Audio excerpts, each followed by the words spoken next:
Welcome to another episode of Out of the Blank Podcast. Hope it is a pleasure to have you on the show. You have a wonderful name. Would you like to introduce yourself to everyone out there listening? Sure, I'm Hope Anderson. I am a documentary filmmaker and writer, and I'm based in Los Angeles.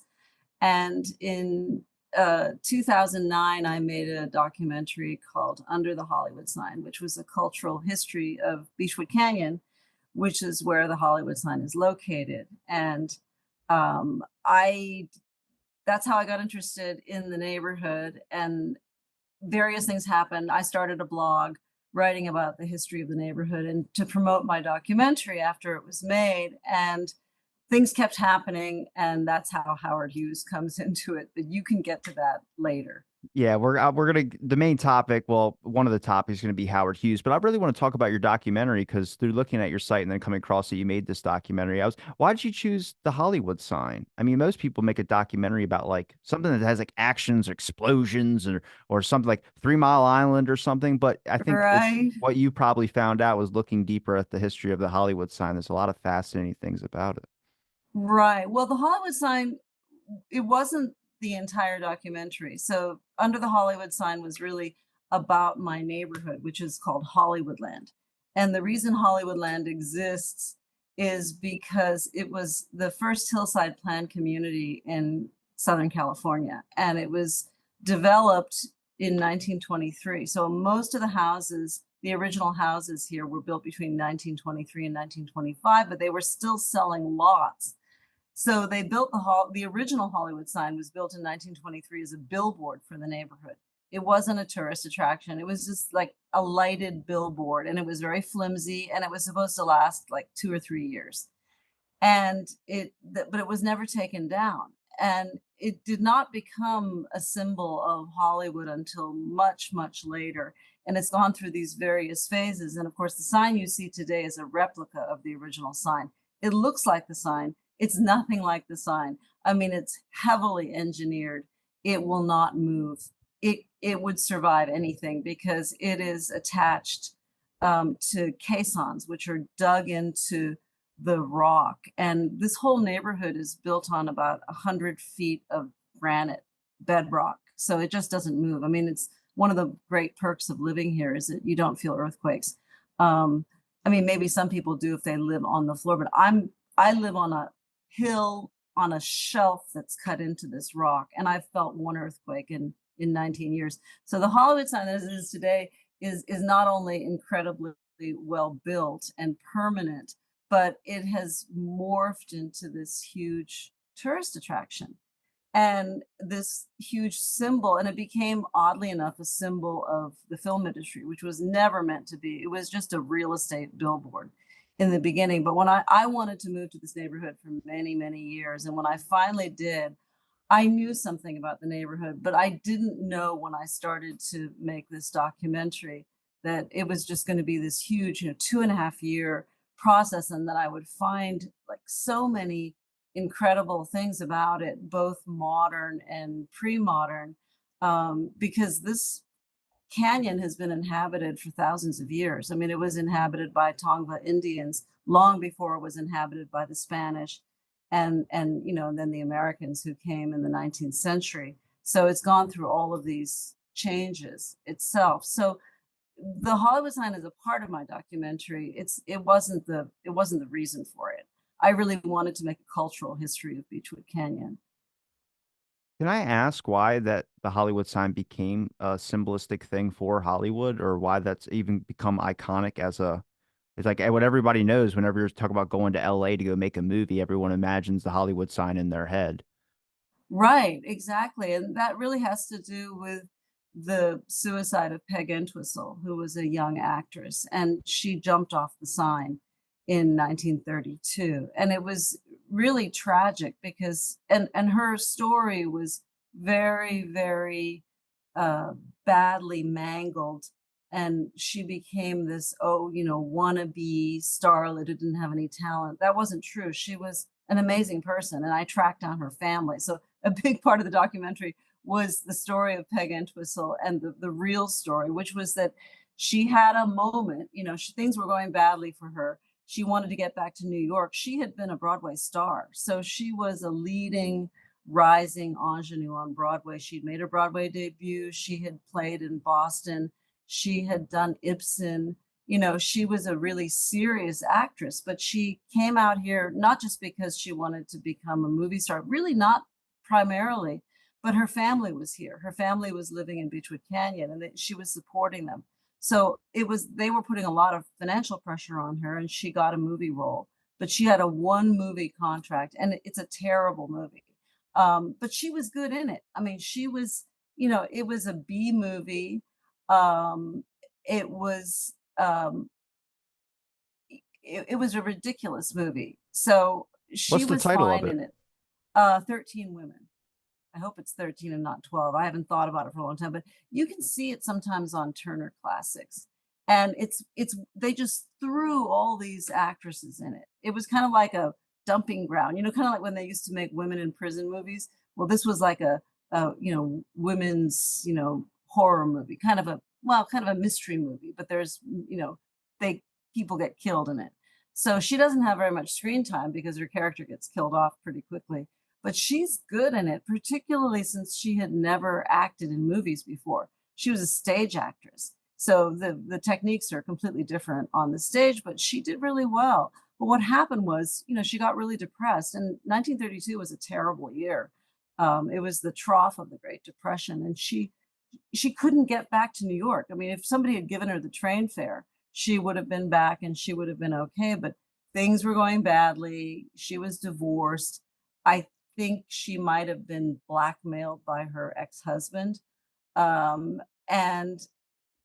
for whatever reason, she decided to end it all. And she ended it all not because the Hollywood sign meant anything. It didn't mean anything. It was just the most convenient place she could jump from where she would be certain to be killed because it's very, very high up. And and it was in her neighborhood. So like imagine it's kind of like, you know, you have an oven and you know you're Yeah, yeah. home and that's convenient. Well, she had the Hollywood sign because she lived, you know, 2 miles away from it. And it was within easy walking distance. And nobody stopped her. I mean, if anybody saw her and had spoken to her, she probably wouldn't have done it. You know, it was suicide by jumping, which I also research is a very impulsive thing. So people get fixated on people get fixated on the Golden Gate Bridge. They will never kill themselves in any other way, and they will never kill themselves on any other bridge. And a lot of them are super specific and they won't kill themselves off of just any part of the bridge. They have a fixation with one part of the bridge. So she was fixated on the sign, but it's the only time it's ever happened. But she did die. And then, you know, over the years, this myth grew up that she was this, you know, poor, you know, symbol of Hollywood. But what was infuriating to me was that her family didn't step in and say, hey, she wasn't some bimbo. She was a real actress. And she had a bad day, but you know, she would have meant something. And oddly enough, the only person who remembered her and defended her publicly in all the intervening years was Betty Davis, because Betty Davis had seen Peg Entwistle in Ibsen's The Wild Duck in Boston when she was 18 years old. So, you know, this was in the 20s. And Betty Davis said to her mother, I want to become an actress. And they went to Hollywood and she became a famous actress. And the difference between her and Peg was that Betty Davis made 40 bad movies before she made a good one. And Peg made one bad movie and gave up. But She just Betty didn't have Davis always proper talked about guidance. her. She just didn't Hmm? have proper guidance. Um, She didn't, yeah, yeah. exactly. And the thing, here's what Betty Davis had. Betty Davis had her mother. Her mother was her tireless advocate, gave up everything, gave up her marriage, gave up her money, gave up her house. And she was a well-to-do Boston, you know, socialite. But everything was about her daughters. She had another daughter too, who was an actress. But they came out here and they stuck to it. So she had a supportive family. Peg had a family that was, you know, trying to get money out of her, frankly. But I did meet her younger half brother, and he was a very nice man, Milton Entwistle. And you know, he had very vague memories of her, but he was able to kind of fill me in on the family. But the thing is that she was orphaned, so she was being raised by her aunt and uncle. So Milt was the Was he the nephew? I No, he was her half brother. They were all orphaned. So that's why they were living with their father's brother and his wife. And they had been actors too, but they had pretty much stopped working. So they were depending on Peg for everything, including the support of the house that they had. So it was an overwhelming burden for her. But yeah, she had nobody. So that's how the sign became this weird symbol of Hollywood, just because of her suicide. But you don't ever hear that. Like, I mean, obviously the cultural memory of it is like that's there, it's the symbol of Hollywood. And when it gets shown in movies, it's all in positive aesthetic views of things. It's never mentioned that Right. story about her. Well, sometimes people do. A lot of people are kind of obsessed with her. And I know this because I actually, I made a separate documentary. I pulled it from Under the Hollywood Sign, and it's just about Peg Entwistle. So it's a short film that I did on her. It's called Peg Entwistle's Last Walk, and it's about her suicide. And then I also did the documentary section on her where I interviewed her family. That's in there. And some people just buy that because they're not interested in the rest of the film. So it's locally very well known. I don't know about nationally. I mean, of course, it's such a long time ago now. We're talking 90 years. So I don't really think more than 90 years now. So I don't really think that most people care. I mean, I do historical documentaries, and I can tell you, Americans do not care about history. I trust me, I'm in the JFK subject, so I can tell you I can agree with that. There's a lot of people that don't care about it.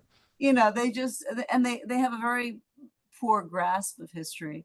And part of it is because history is taught very badly in school, if at all. I kind of think they've taken it out of some schools. And, this is why people are so ignorant. But when I went to school, I went to public high school in Ohio, and the history teachers were always football coaches. And that's not to say football coaches aren't smart. They are, but they were primarily football coaches. I mean, they weren't, they didn't have PhDs in history. So it was taught in this very rote way, and nobody liked it. And it was boring. So people, I majored in history, and I majored in Japanese history. That's another story. But it was fascinating to me. I mean, there was never a moment where I thought I should have a more interesting major. It was fascinating, and I still consider myself a historian. And what was great about making documentaries was that I was able to be a, a more democratically oriented historian, because when you're an academic, you only reach, an elite group. And I didn't like that. I wanted to reach everybody. And, in my documentaries, I think I've reached a broad swath of people from all walks of life and, all interests. I mean, I made a documentary on Jim Thompson. That was my first documentary, and he was an American who started the Thai silk industry in Thailand. And he was this amazing guy because he was the head of the OSS in Thailand Oh, after the war. okay. All right. And he was drummed out because he was a leftist. And so there was all of this political intrigue, but a lot of people who buy that documentary are really interested in the whole spy aspect. What did he do during the war? Was he, what did his activities, political activities, continue after he became a silk magnate? And so I get I get a lot of foreign service people who like to buy that documentary. And then the Hollywood Sign documentary, I get a lot of people locally who are interested and want to give it as gifts. And people who just like Los Angeles history in general. Besides Peg's family, who else did you interview when it came to, I mean, deciphering what's the myth and then what's the real story behind her? Like, where'd you go for sources, information? I mean, was it well known? Was it easily access of information? Well, oddly enough, I was contacted by a guy named James Zarek, and he was completely obsessed with Peg Entwistle. And so I gave him a credit on my movie, and I used some of his research, and he, helped me with sources. He was able to find amazing amounts of just artifacts from her career, like playbills, pictures, and then her family showed me all their family pictures. And she was very well photographed. I mean, even as a child, there was a lot of stuff. So James eventually wrote a book about Peg Entwistle, but we parted ways because I felt that he said some nasty things about me, and also I felt that his obsession with Peg was very weird because she's dead and has been dead for a long time, and he sort of behaved like she was his girlfriend a Ooh. lot, living girlfriend. And that was really like way out there for me, and I would say, you do realize that she's not your girlfriend, right? But to him, she was just this real person who had a relationship with him and he had a relationship with her, and it drove him. I mean, the stuff that he came up with was amazing. I don't know how he found some of these things, but he would go into archives and he could read microfiche for 8 hours at a time, that kind of thing. So there was a lot of the stuff that I got from him, particularly photographs that I wouldn't have found on the, otherwise. But I was also doing a bunch of other things. I was researching the Hollywood sign. I was researching the Hollywood Reservoir. There was a whole section on William Mulholland, who built the Lake Hollywood, which is the reservoir here. And so, I was also interviewing, living people in Beechwood Canyon who were telling me about the history. So, Yeah, how did you get Hugh Hefner? That's crazy. Was he like, I mean, I never got obviously get to meet him, but I know the stories and the myth that's built up around the man, but what was that like? well, it was really weird. Well, first thing, the Playboy Mansion is It's crap. It's decrepit. it's really off depressing on the inside. I mean, on the outside, it was still impressive. So, you drive up there and you have to, like, there's a rock, there's like a gate and then there's a big rock and you talk into the rock, and that's where the intercom is. So everybody knows that you talk to the rock to get into the Playboy Mansion. They open the gates, and I wanted to see the zoo. They had a zoo there, and I was like, please, can I see the zoo before we get started? And our handler said I could not see the zoo. And most of the animals, I think, were gone at that point. But I think there were some peacocks. We could hear peacocks. And so I was bitterly disappointed. I did not want to see the grotto, but I did get to see that. Did And you wear that was gloves? gross. Did you wear gloves? No, I didn't get near it. I was like, ew, it looked very, very skanky to me. And then we went in the house, and there's a room that's completely set up for filming. It's lit, and that created problems for me because it's basically like a TV studio, and I'm used to dealing with normal light, and so we had a lot of technical problems because of that. But he was very nice, and I got a chance to talk to him. I have a picture of me with him, and he was a nice old man, and he was quite, I think he was kind of, I think he had the dwindles at that point. I mean, he was fine, he was lucid, but he had a spiel and he gave it, and it was about his role in saving the Hollywood sign. And he had told this story many times before about being approached and giving the money for the why, and he wanted to help and all that kind of stuff. But he doesn't get the thing about that house that's interesting is that, unlike my house, it doesn't have a view. I mean, I think the whole thing in Los Angeles is to live in a house where you have a view of something, right? There's no view from that house. So he never saw the Hollywood sign on a regular basis or anything else, really. He just saw the trees on his estate. But apparently, he would occasionally go out and be driving and see this crumbling Hollywood sign. And it was so depressing in the 70s and 60s and 70s because it was falling down. I mean, pieces of it would fall down because it wasn't anchored to anything. There were these big telephone poles behind it, and that was how they were holding those letters up. And it gets very windy up there. So, the signs, the letters would fall down and it was all decrepit. And he would say, well, they've got to do something. And so it really wasn't until the sign was rebuilt that it became this monumental thing. And I've thought about it a lot. People are like, why is it, oh, it's just a symbol of Los Angeles, like the Eiffel Tower is a symbol of Paris, or the Empire State Building is a symbol of New York. But it differs from every other monument in that it's a blank slate. I mean, when you look at it, like I filmed up there, it's just like standing in front of a metal fence. There's no magic. The magic when you're up there is looking down, this amazing view of Lake Hollywood and all of Los Angeles. But the reason people love the sign is that they're the star. When you go to the Eiffel Tower is the star. You're, an ant standing in front of the Eiffel Tower.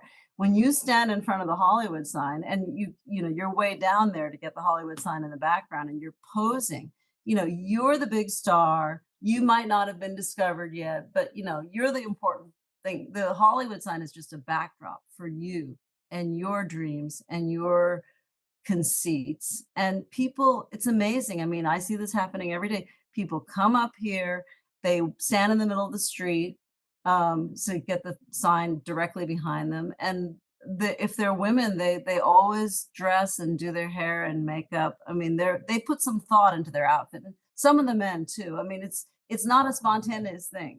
They are there to be the star. And the Hollywood sign is just the perfect blank slate for them. I'd wear a suit if I was going to take a picture in front of it. Would you? Yeah, but has it had any, I guess, political turmoil on it? Like any debates about wanting to build something there or change it out or do something different? I would have to think. I mean, No, you've had no. this. I mean, people have vandalized it at times, and made, like at one point, it was somebody got up there and changed a few of the letters and made Hollyweed. I mean, it's happened a bunch of times, but as a prank. But the thing is that there's no way anything is going to go up there because it's part of Griffith Park, and Griffith Park is the largest municipal park in America. It's a huge, huge swath of wilderness, basically. I mean, you can go hiking and get lost and get in real trouble up there, and there are wild animals. And it's protected land, all of it. And the part that the Hollywood land gave to the city, that contains the sign, is similarly protected. So they can't build it. It is part of Griffith Park. So it is completely protected and always will be. Now, with your website as well too, I don't want to call it a blog because it's a little bit more than that. But when you write, like when you're looking deeper into this, you're coming across like various names, and that leads you down another interesting rabbit hole. I'm guessing, right? I mean, that's usually how these things happen. They kind of Right. spread out. Were you looking at the WordPress? Yeah, your WordPress. Okay. I didn't So want to call it I a blog. stopped. That's kind of rude. Yeah, it turned out it was like a full-time job for a few years. So I was just trying to promote my documentary, which, and then it turned into this whole thing where I was able to explore the various subjects in the documentary at much greater depth. And it went on and on and on for about 12 years. And then I switched to Substack. So now I'm on Substack under the same name, under the Hollywood sign. But Substack's a little different because I get paid somewhat. And then I also am able to write longer form articles and I'm writing more about film now. So film criticism, TV sometimes. I write a lot about Japan, which was my area of academic interest. And also I grew up there. So I write about Japanese culture, Japanese literature, Japanese film. So it's a little, I'm not doing the local history because I kind of think I did it, but I wasn't getting paid for the WordPress stuff, but I left it up there. So it's not something that I'm actively working on. I wish people would subscribe to my Substack instead. But I may be talking to different audiences because a lot of people just Google Hollywood sign and they read what I've written about the Hollywood sign. And then, they used to write me angry letters about how they wanted to burn down my neighborhood because, it should all be accessible. I've gotten letters like that because they were angry about the restrictions. Well, and the fact that we were trying to close, there was an illegal entrance that at the end of my neighborhood. And it was put there by our former city councilman, Tom LaBonge, who's now deceased. And he did it illegally because the stipulation on giving that land and the Hollywood sign was that there would never be an entrance to the park in the neighborhood. And there was a very good reason for that. It's a purely residential neighborhood. I mean, there's a grocery store and a cafe and a couple of little businesses, but basically it's houses. And we are not set up as a park. We don't have bathroom facilities. We didn't want to put bathroom facilities in. So, people were just coming, and it wasn't a problem until Tom basically told everybody to come up here and hike to the sign. And they didn't go to the place where you should hike, which is Bronson Canyon, just east of here, which is part of Griffith Park. And they have porta-sands and they have children's playgrounds and they have hiking trails, but it's just a little bit to the east. And so it's not this dead on view of the sign. The reason there's a dead-on view of the sign from my neighborhood is that, as I said, it was our billboard. So it had morphed into something else. All of a sudden, we were getting thousands of cars a day, and these are, narrow streets. They're not even really two-way, because with parking, you have to pull over so somebody can pass you. So there were these massive traffic jams that went on for hours. People couldn't get out of their houses. People couldn't park in their garages because we were blocking them. But it was just total gridlock for a few years. So we eventually were able to get some limited permit parking on the weekends and on holidays. And that kind of did the trick, because we weren't like, for years we were woken up by people screaming every morning, like around 7 o'clock in the morning, because they were coming to see the Hollywood sign, and they were trying to park, and there were other cars, and they'd get into accidents. And, they were also, a lot of them, parking illegally. So it was just this incredible congestion in a tiny residential neighborhood that couldn't handle it. So that's why people get really angry, because they say, well, you should have known about this when you moved there. And we couldn't. I mean, even when I moved here 18 years ago, it wasn't a problem. It really wasn't a problem until GPS became ubiquitous, because people didn't know how to get here. And then our city councilman basically would go on TV and say, everybody hike to the Hollywood sign, see you in Beechwood Canyon. And then everybody would come up here, and you're talking, at that point is like, 10,000 cars. So it's still really bad in areas. They've done a few things to mitigate it, but basically you're talking about a very dangerous hillside neighborhood that can't handle the congestion of all these cars and tour buses. I remember, I don't, it's not the same example that you just mentioned, but I remember someone breaking and then trying to climb the Hollywood sign. I don't know if it was a couple of years ago or when it was, Oh, but it's happened. Yeah, it's happened quite a bit. I that's mean, once I illegal, was isn't it? It's illegal, and Yeah. they're, now, but the thing is that they didn't used to enforce it very well. So, people would get let off with a warning. Now you will be arrested.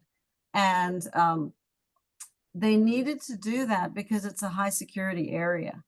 So I think there's other stuff going on up there, which I don't really want to talk about, but it is a Dang, I high, was going to be my it, next it's, question. yeah, well, we could talk about that, or we could talk about Howard Hughes, but Well, yeah, it we've got to is, talk about Howard Hughes. it is a high security area. So the sign has all kinds of loudspeakers. It's wired. So even when I've been up there legally, because I've gotten permission, they harass you nonstop. They're like, when are you leaving? When are you leaving? And it's over the loudspeaker. They say, are you going now? I'm like, wait, you said I had an hour. I mean, they get you on and off really quickly, because they do not want people on at the Hollywood sign. But it is possible, if you're filming, to go there with permission. But you have a guide, you have very strict rules, and it's actually very scary for me. I can't do it anymore, because you have to climb down. When you do it legally, you climb down from the fire road up above. So it's fenced. They open the fence, and then you have to climb down on a rope. And I think when the sign was being built, because I have film of that, it wasn't as steep, so people were walking up to the sign with lumber on them. But you couldn't do that now. It's a much more sheer drop. So it's very dangerous when you climb up, and it's really scary when you climb down on that rope. Why is it so private like that? That's really weird. That's kind of scary, just to be like, you can be kind of like threatened, or not threatened, but kind of like pushed out a little bit so you can't actually enjoy the actual sign. Well, they built it it's on this kind of natural ledge. That's why it looks so charming, is they didn't have the kind of bulldozers that would have leveled that land. So it follows the natural contours of the land, which is really the secret of the Hollywood sign, because it has that kind of uneven look to it.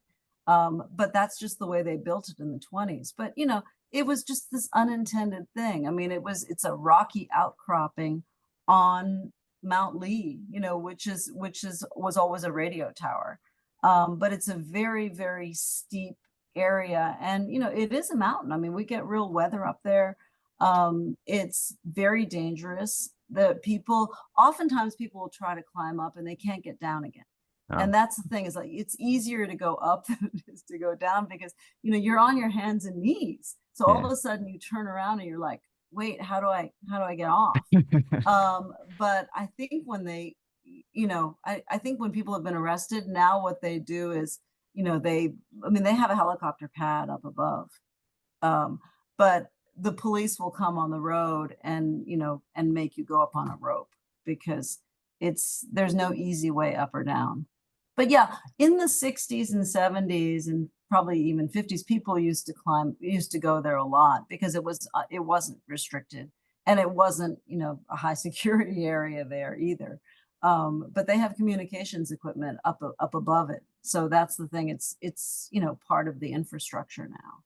Can I ask about Howard Hughes and how Sure, you even came I wish across? you would, because I actually did a lot of research for All this. right, cool, sweet, thanks. I didn't know. I didn't want to be like, I knew you mentioned you knew No, of some no, stuff, because but yeah. I hadn't written about him since 2009, so I was like, I better read some stuff because it's Where been a while. where'd you first hear about him? I'm fascinated with this guy right now. I can't believe I've never heard of him before, but when you start looking at his life, Really? You never heard of Howard Hughes before? I might have heard of the Spruce Goose in a history class for like 5 minutes, but not as centric as he became. I mean, I wouldn't say he built Vegas, but he practically owned Well, most of it, or he at least the he good pretty much portions. did. I mean, he changed Las Vegas into what it is today. I mean, at one point he owned 5 hotels there, hotel casinos. But before that, so Howard Hughes was born in 1905, and he came from Texas. And people thought, well, he's an oil heir. He wasn't an oil heir. His dad did something even better than that. He invented a rotary bit for oil drilling, and it was became a really essential tool for oil drilling. And instead of selling the technology or selling the bits, he would rent them. So he amassed this amazing fortune on his invention. And Howard Hughes was his only son. Howard's mother was a socialite. And by the time Howard Hughes was 18, both his parents were dead. And he had $1 million. So this was in 1925. So $1 million was a lot of money in those days. And an only child who wasn't allowed to have friends because his parents were very concerned with his health and they were very germophobic, and he became a massive germaphobe. In fact, he's really a poster child for severe OCD, which he had all his life.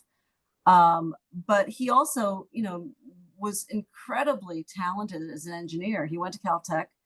He had an engineering degree. He went to Rice, but dropped out. But he was an aviator of immense talent. And he was flying planes by the time he was 14 years old.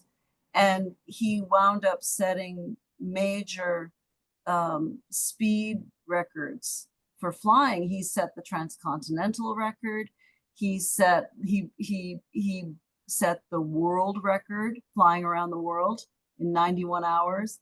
And this was when he was in his 30s. So he was like, he was like Charles Lindbergh. But he was also so much more than that because he was an aeronautical engineer and he built planes.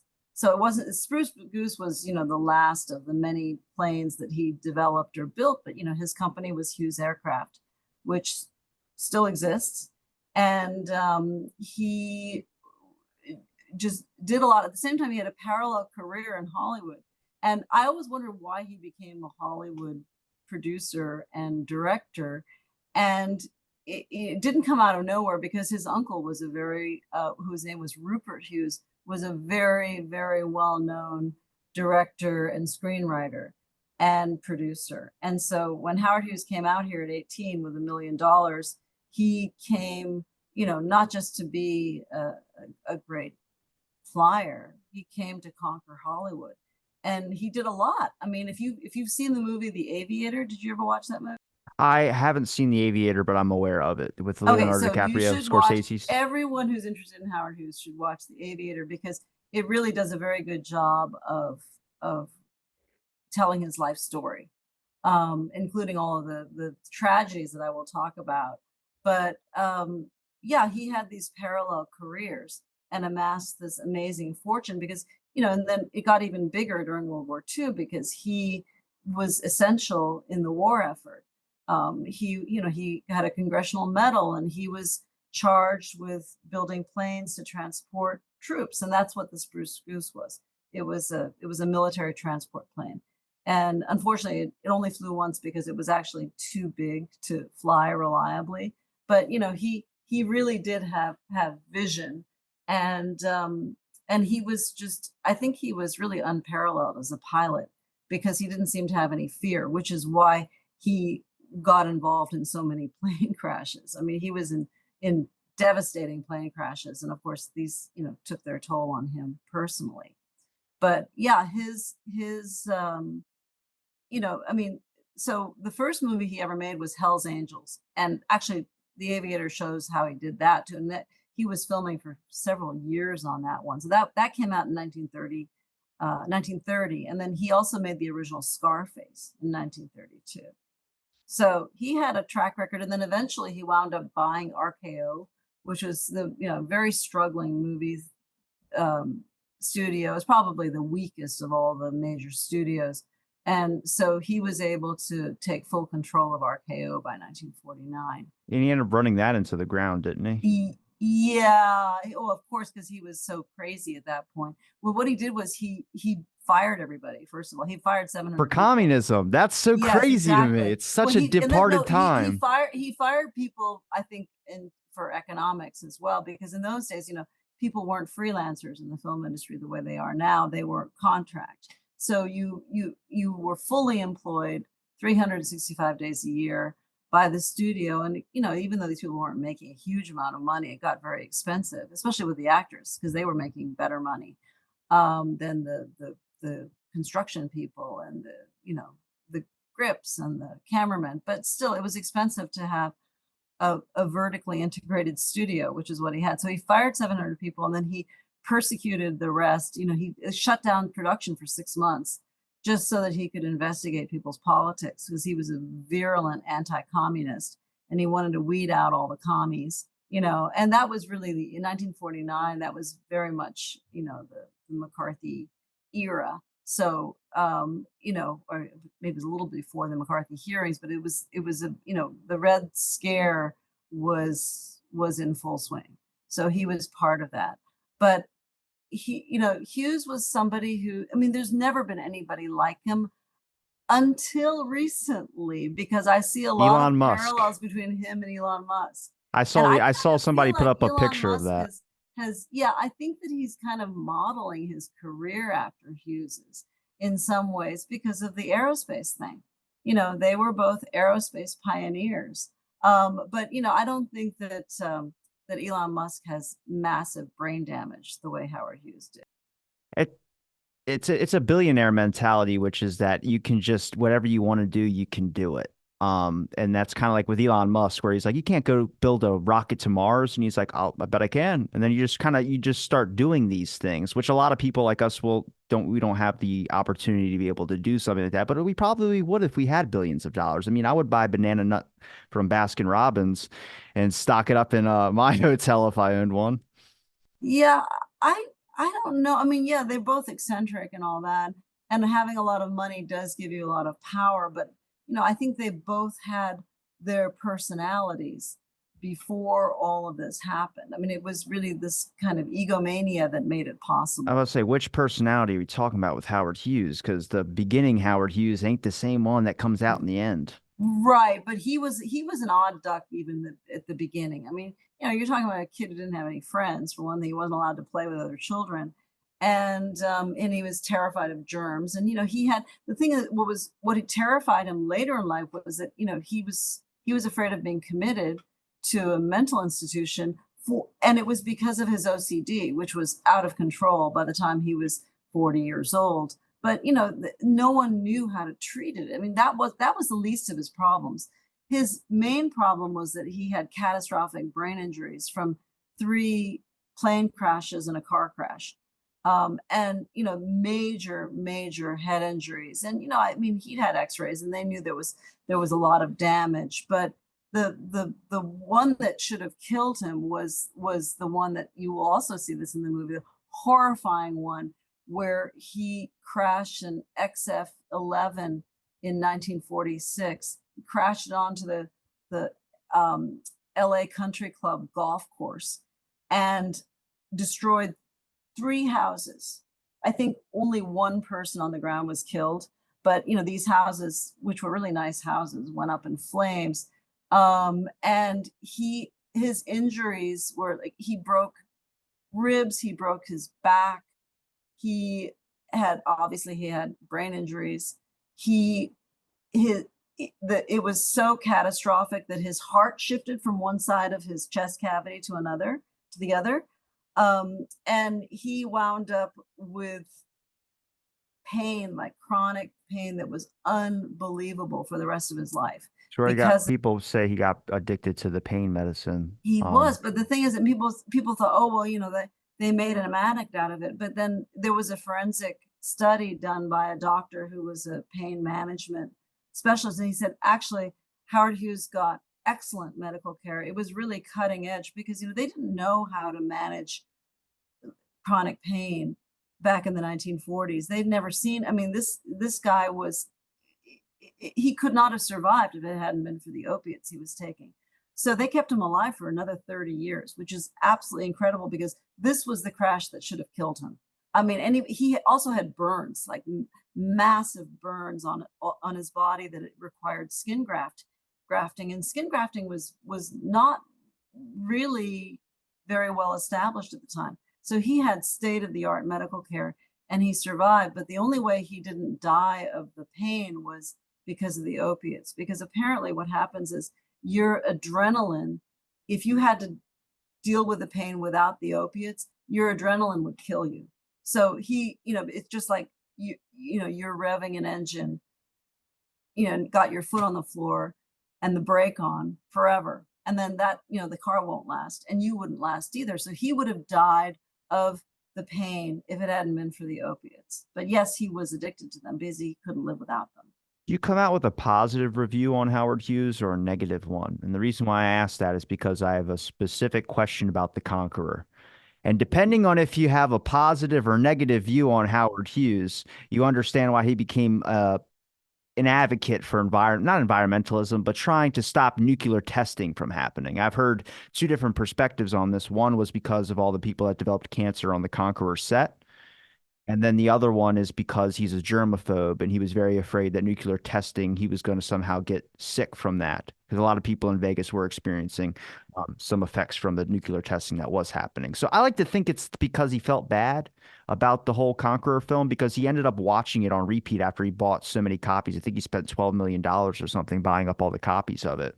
And I would just think if you're watching it on repeat, you're not doing it because you enjoy the thing. You're doing it because you obviously got a bunch of people sick. Right. Yeah, that's something that I don't really know Oh, his you know what the Conqueror reasons. is, right? Yeah, but Okay. I don't really know his reasons. I imagine that this OCD had something to do with it. But also he was so right wing. It's funny that he didn't embrace whatever it was that the government was doing because he had this fear of communism that really overrode a lot of other things. But I admire him. The problem was that, like a lot of really rich people, no one could rein him in. You need to have somebody to say, that's crazy, you have to stop. And nobody ever was able to say that. And that's why he was, I was alive when he died. And no one had heard anything about Howard Hughes for a long time. And then there was this huge expose after he died in 1976. And I think it was in Rolling Stone because I had a subscription to Rolling Stone and I used to read it cover to cover. But it was about his last days.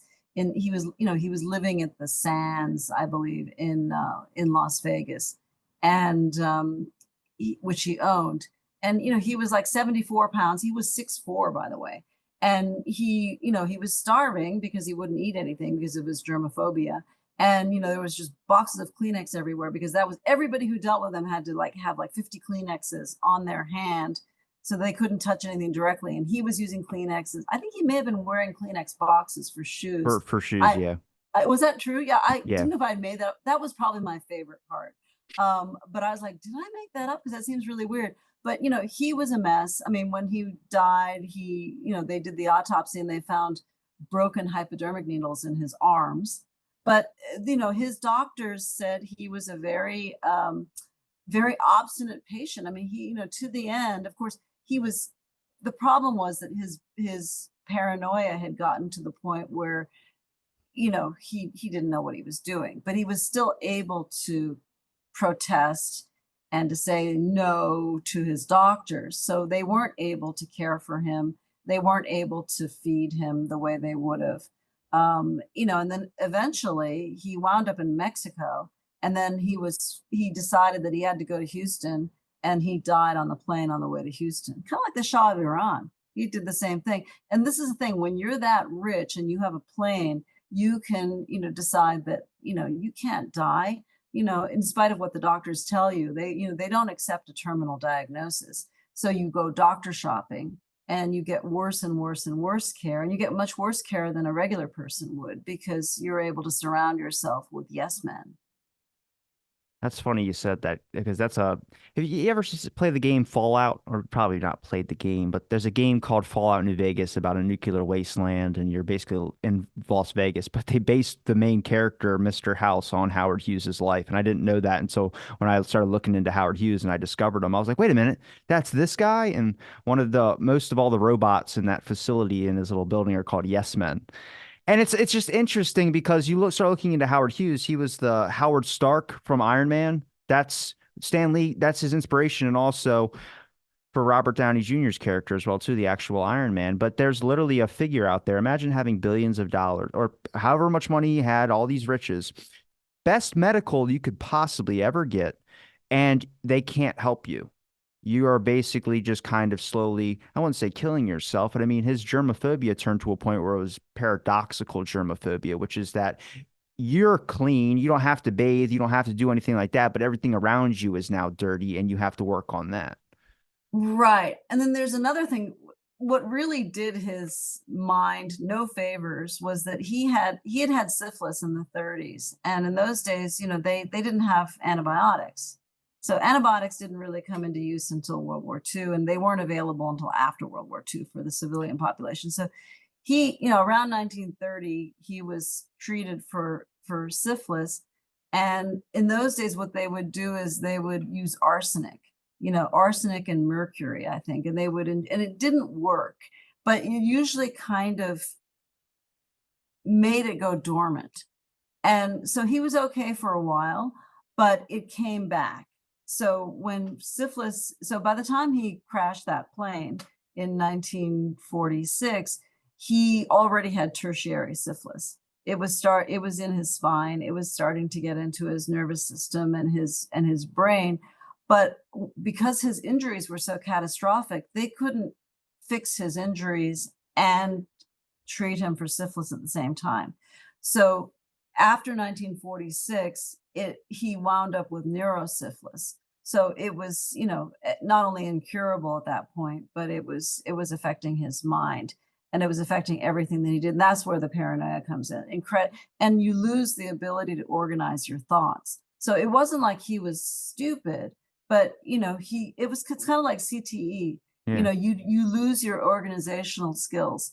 And so that really, was the reason he was so weird for the rest of his life, because he had tertiary syphilis.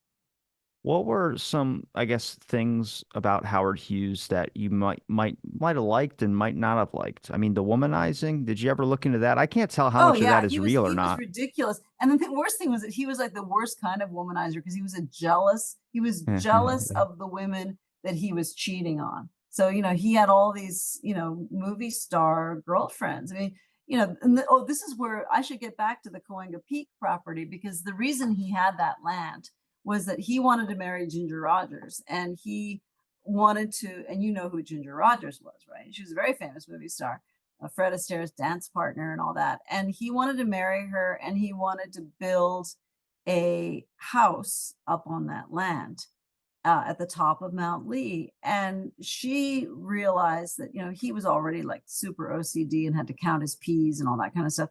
But she broke off the engagement because she realized that he was going to hold her prisoner up there. Like, she realized that was his ultimate goal, was probably that she would be a prisoner in this house, because it was so remote. I mean, it was on top of a mountain. he sued the city for the right to build a road and put utilities through, because he said, I can't build anything up there unless you let me build this road. So he never did build the road, but he got the whoever owned the land, if it had passed into private hands, they would have been able to, put McMansions up there, because they had the right to do utilities and all that, and the road. So, but he would accuse Ginger Rogers and all these other women he went out with of being unfaithful to him, while he was unfaithful to her, or them. And so it was really ironic. And Ginger Rogers actually did break off the engagement. I think it was after one of his plane crashes, probably an earlier one. I think it might have been when he crashed into Lake Mead. So that was another one. But she just, brought back all the jewelry and threw it at him, while he was like bandaged in a hospital bed, because he'd been cheating on her, but he didn't see that as a problem. He was not like the kind of person who would lie about it. He's like, yeah, so what? I had a one night stand. He had many one night stands, but at the same time, he really wanted to marry these movie stars. And then of course they got to be lesser actresses, but he was still, getting engaged and getting married, and it never really worked out, because when you can't live with somebody because you're a germaphobe, it kind of makes the marriage a little stressful. But he wanted everything, and that I like the fact that he thought big. I admire that. I admire the fact that he didn't see anything as an obstacle. Most people wouldn't say, oh, I have a degree from Caltech, I think I'll go build an airplane. Most people wouldn't have the nerve to do it. It's not just about the money. It's about the fact that he actually didn't see anything as an impediment to his creativity. What about his obsession with Jane Russell?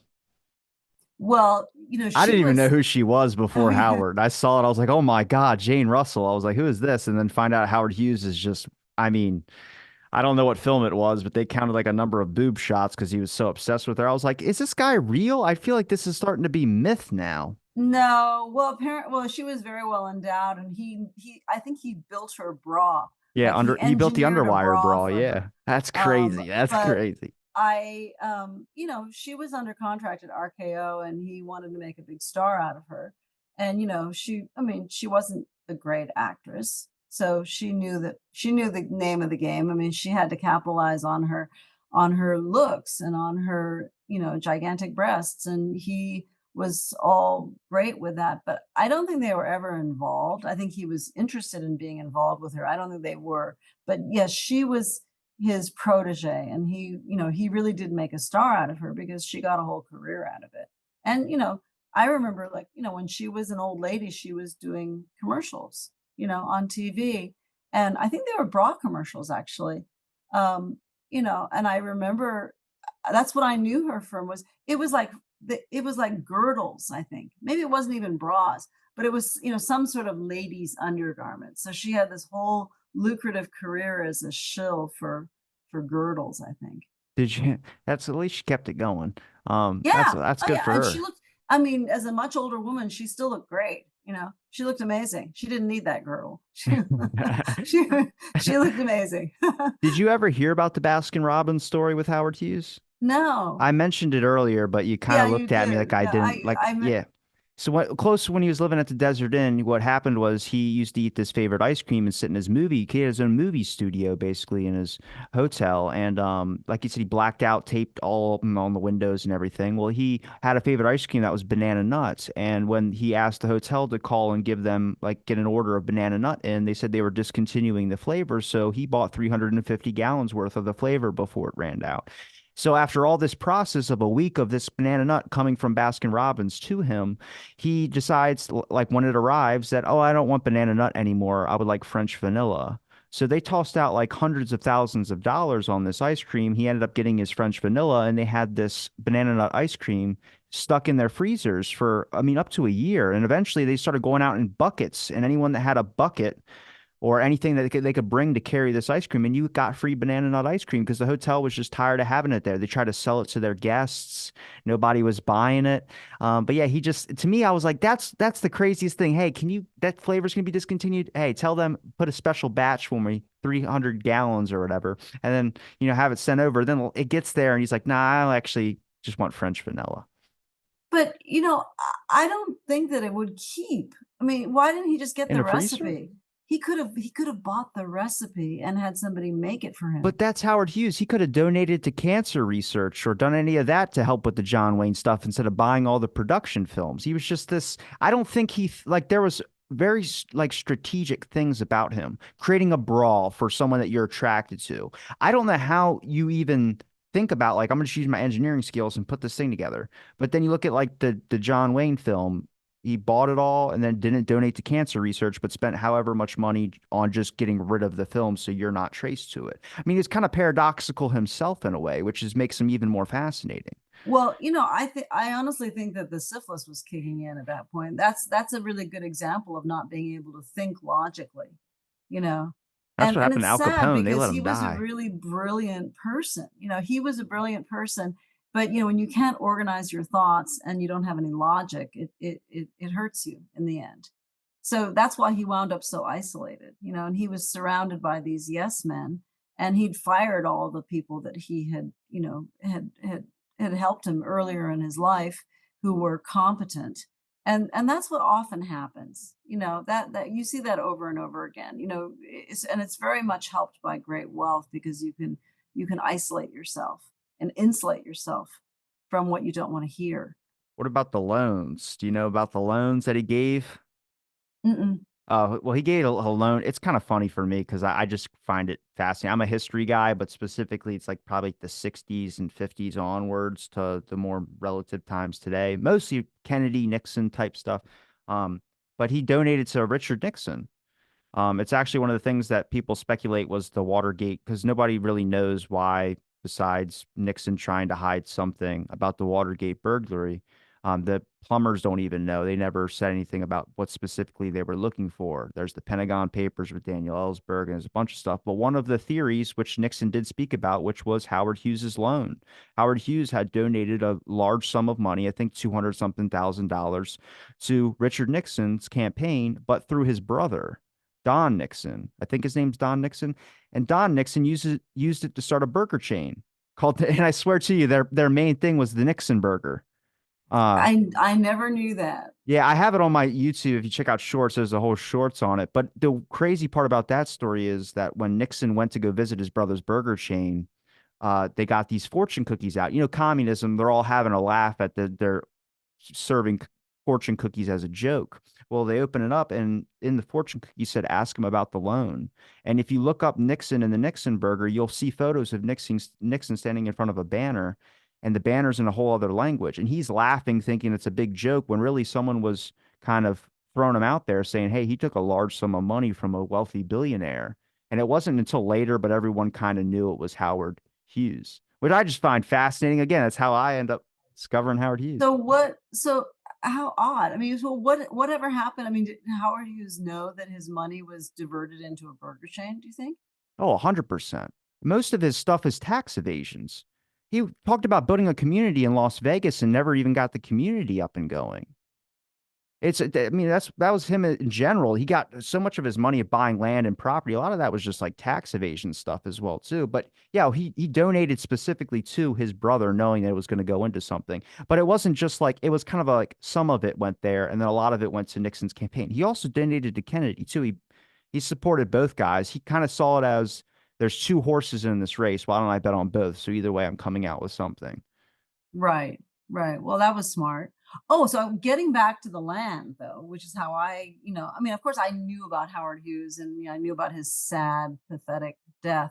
But, the land, so what happened was people, contributed money, and I think Hugh Hefner did too, to buy this piece of property and then add it to the parcel that Hollywood Land gave to Griffith Park. And so now it's all protected and they're not going to be houses up there. But then so nothing happened. So that was, it was stupid of the city not to buy it for $6 million. and then to go begging us to buy it for 22 million. But it all ended in 2009. And then I didn't think about Howard Hughes for years until after I joined a club, a sports club, right on the other side of the Hollywood sign in Toluca Lake. So this is right near Warner Brothers Studios. So there's Warner Brothers, there's Forest Lawn Drive, and then there's an apartment complex, um, and the cemetery. So between the apartment complex and the cemetery, there is a beautiful vacant lot. Like it's probably, 4 acres or something like that. And I would look at it from across the street and think, that's really nice. There are little pepper trees on there, actually quite big pepper trees, and it was green. And obviously somebody was keeping it watered. And there was a fence around it, but it was open. And then I was told in confidence that the land belonged to the Hughes estate. So they weren't doing anything with it and they've never developed it. But a few years ago, this guy drove a camper up on it. Like he had it was a big, mobile home basically. He drove up and he decided to live there with his kids and he planted a vegetable garden and he was all settled in. And then finally somebody called the Hughes estate and these guys in suits showed up, but the guy was evicted and his kids. And then they finally they put a gate on there and they locked it and it remains locked. But I was just amazed that he had this other parcel of land on the other side of Mount Lee, on the valley side of Mount Lee. And it made me wonder how much other land he has, although I don't think he could have any more land on that slope because it's all either that apartment complex or the cemetery, which is Forest Lawn, and it's very big. But yeah, it's now the Hughes estate is now all about real estate. And I don't know if you know this, but it has significant holdings in Las Vegas, Yeah, including I believe that it still owns the terminal of the airport. he was And the only person to have an airport named after him while he was alive. really? Yeah. I guess, yeah, with John Wayne, they named it after him after he died. What about Bob Hope? No, Bob Hope, the Burbank Airport, which is now officially called Burbank, but it was called the Bob Hope Airport. That was named for him while he was still alive. Someone's got to talk to Mental Floss about their Yeah, interesting no, facts about Howard Bob Hope, Hughes. he owned a huge amount of that land. So he owned all that land in Toluca Lake and he lived there. So he was Mr. Toluca Lake. And so he gave the land for the airport and they named it after him when he was alive. Because he lived to be 101. Jesus. Yeah, Man, great genetics on that guy. I know. And it was funny because he'd always had mistresses. I mean, he was married. His wife Dolores was she knew what was going on, but he basically would not have survived in today's environment because he played around constantly.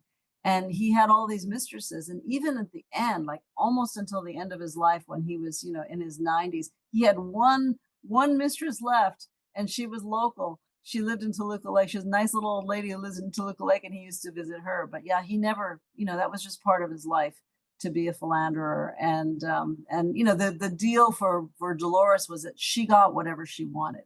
She got all the money she wanted, no questions asked, and she was able to build incredible houses. And she built a church because she was a very devout Catholic. So the church that she went to in Toluca Lake was completely, it's the Church of Dolores Hope. I mean, it was built with her money, and it's the St. Charles Borromeo. It's considered one of the most beautiful churches in the diocese, but You know, it was all her. from a history perspective, I like to look at all the stuff that Howard Hughes is interesting. It's just a person that honestly just didn't care. He just kind of did stuff, which I find fascinating. But a lot of the stuff would not age in today's time if you talk to, and I don't find it good that he did some of these stuff. I just find it fascinating that there was this person that literally, I mean, he could put young girls wanting a Hollywood career into a hotel. And it's like just to see that manipulation. I mean, we still deal with problems like that today. But you can't, from a history perspective, you even mention them. I started noticing, like you mentioned, bad comments people would put like on some of the clips, like "How dare you" or all this. I'm like, well, he's a real figure. I didn't create the myth of Howard Hughes. I'm just surprised we don't ever talk about him, or he's not as well known, at least to my generation. Oh yeah, well, that was when the Aviator came out, and I looked it up. It was 2004. I mean, I'm sure that was the first time most people had knew anything about his life. But yeah, he was, well, he was paranoid. And the thing is that those were the days, like, you could get away with stuff that you couldn't get away with for any amount of money now, because the studios would fix things, and they had somebody like, if you crashed you were a movie star and you crashed your car, they would fix it. And if you killed someone when you crashed your car, they would fix that. And that actually happened with Howard Hughes. That was what this car, he was The head-on driving drunk. collision. Yeah, he killed a pedestrian. He didn't go to jail for it. Sometimes they get someone else to go to jail for stuff like that. But for the most part, you were able to actually go around killing people with your car and not have any consequence. And if you did something that was very indiscreet, they would, and it was photographed, they would buy the pictures. I mean, try that today. You can't keep yourself from being photographed because everyone's got a phone. Everyone's got a phone. You can't buy negatives. So that's how, it was, you had this degree of control and privacy that no one has today. Do you you know, know is his name Cary Grant hmm and Howard Hughes? well, I knew they know each other. Were they They were friends? very close Oh, they friends. were, If you yeah. listen to James Elroy, you hear about a romantic relationship because apparently there's evidence to support Howard loved a lot of people.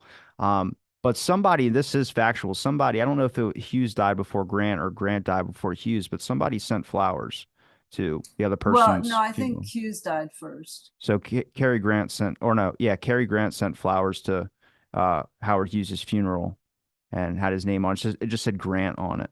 And it was a beautiful bouquet of red roses, apparently. Wow. I don't Wow. know. It's interesting to Yeah. me. I I didn't know. mean, Like, Howard yeah. Hughes, it's too bad about his brain functions, because he had a lot going for him. And unfortunately but he was always really paranoid. But I do think that was the head injuries and the syphilis talking. He wouldn't Yeah. have been that way. But he spied on people. He spied on all the women. I mean, these were women he wasn't even involved with a lot of times. I mean, I he mean, had them his spied on best 24 friend hours a day. was a CIA agent. So Robert Mayhew. I mean, that guy's name comes up in the Kennedy assassination multiple times, only because the mob stuff he worked for the CIA as a cutout to connect mobsters. And that's where Who's the Mormon connection that helped Howard Hughes get all these casinos. That's Mayhew. That was his Mm. job for Oh, the he was the CIA. first Mormon, because that's all of his staff at the end were Mormon men. No, no, no. Mayhew's not Mormon, but he talked to the Mormons.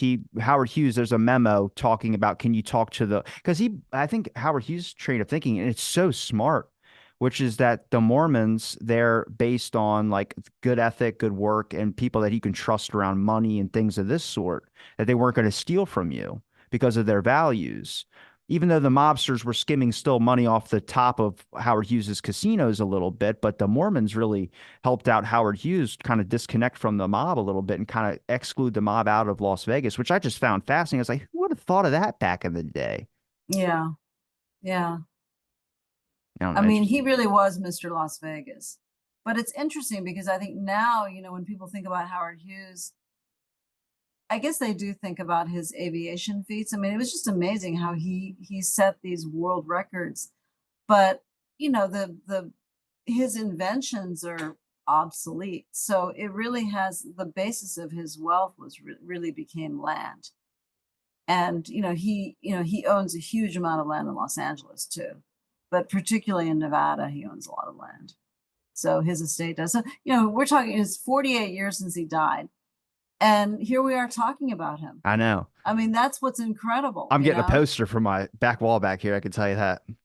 Yeah, I mean, it's like how many people are actually, in other people's minds 50 years after their death, you JFK? know? Probably Elon Musk will be too. I don't think so.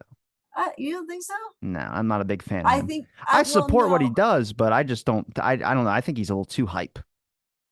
Well, I definitely think that. And I don't think he's as brilliant as Hughes. I think he would like to be, thought of in the way that Howard Hughes was. But if he really wants to be, he better get going on his Hollywood career, because Yeah. I don't see any films coming out. So Just do what J. Edgar Hoover did and have a code for how so when the FBI were represented in movies, there was a code that everyone ran by, which is the bad guys can shoot as much as they want, but they have to miss.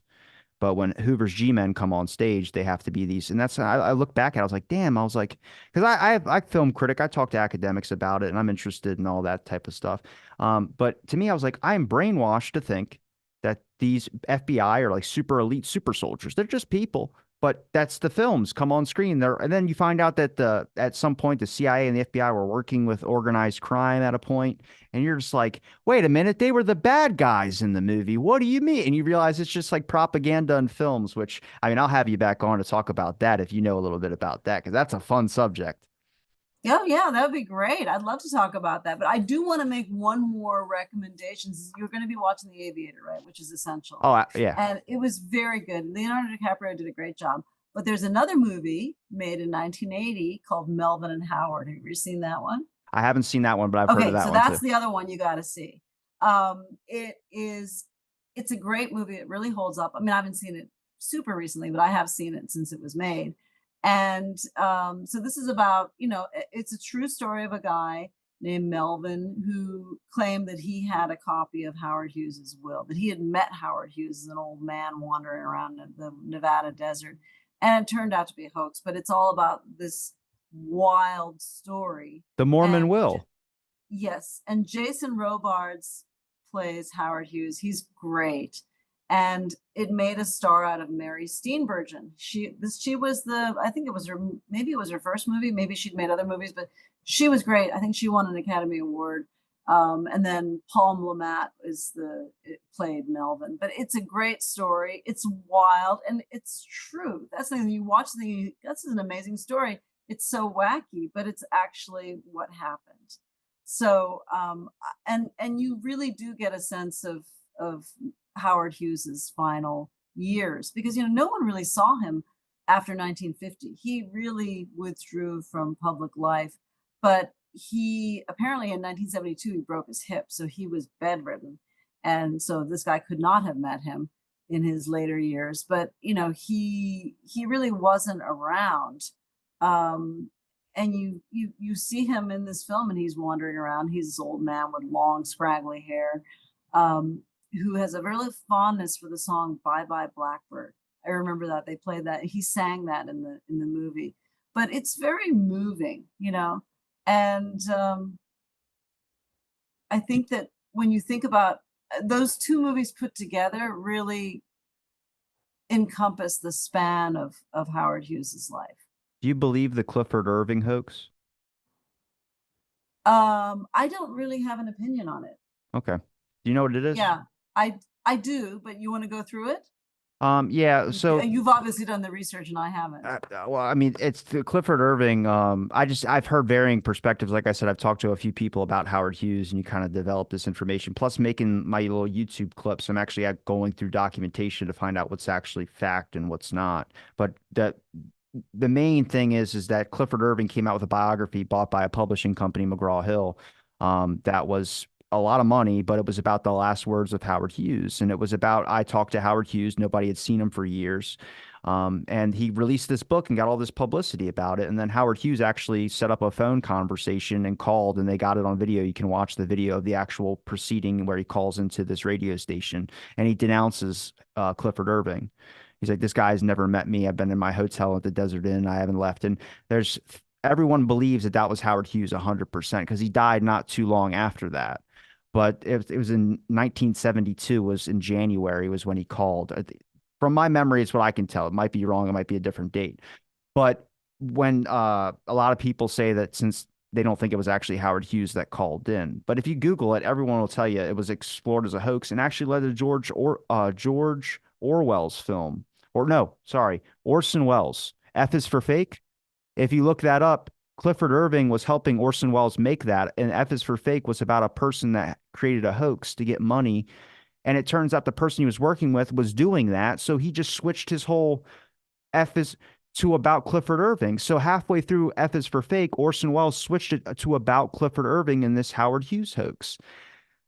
Just a little background. Sorry. That's interesting. I've never seen F is for fake. I haven't either, but I heard someone mention it and I looked it up and saw all this about that. I was like, no way.